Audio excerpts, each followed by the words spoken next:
we're not a massive organization, but across all our systems, we have a lot of complexity. Yeah. How do you feel about managing, how we're managing that complexity and where we're at on our journey of, the constant journey of managing it? We're quite lucky because we've got that tool. It's the Elements.cloud tool. So in terms of managing the systems themselves, how they integrate, the reference models, understanding the metadata in terms of the dependencies cross-system. Yeah. I mean, I'm in a very privileged situation because I have that tool available to me. I've spoken to other CIOs and people that are platform owners, and they have a real challenge in managing it. I'd say it's probably one of the most stressful components of being a system or CIO or a platform owner as such, because it's hard to manage. But yeah, it's more understanding from our point of view of managing what integrates where, what data are we going to touch, is that data clean? And again, if we're bringing on a new system, how do we bring that into the landscape sensibly in terms of scaling it, etc., and then again integrating it into other systems. Yeah. But it's hard work, it's tough. Customization and loads and loads of installed packages.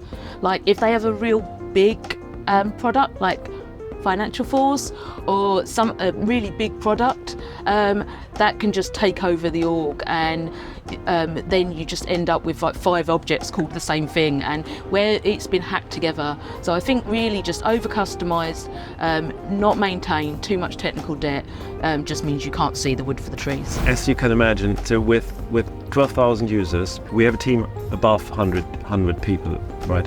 Just the implementation team, including trainers, developers, architects, all that different roles. An org like ours is a big one. So we have a lot of Apex, we have a lot of custom objects, we have a lot of fields, we have a lot of changes. And we had a lot of failures also due to changes in the past. So we have been looking into an opportunity, how can we mitigate the risk of doing wrong in an early stage, because our implementation process is quite long. There are many people involved, there's many quality involved.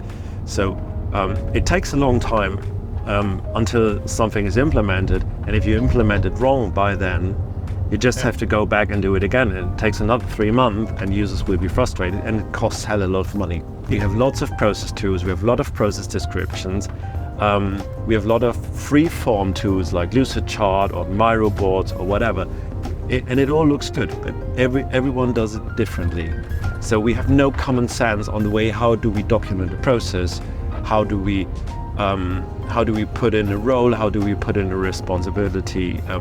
How can we read a process very, very commonly, so that everyone understands what's meant? And this is something which is very good supported by the UPN model through our Elements. Being able to use tools like Elements to help us identify and surface some of that stuff, or bringing up a dependency tree and being able to show a customer why this is a 20-hour build, not a 2-hour build, just because of all the interrelationships and level of complexity.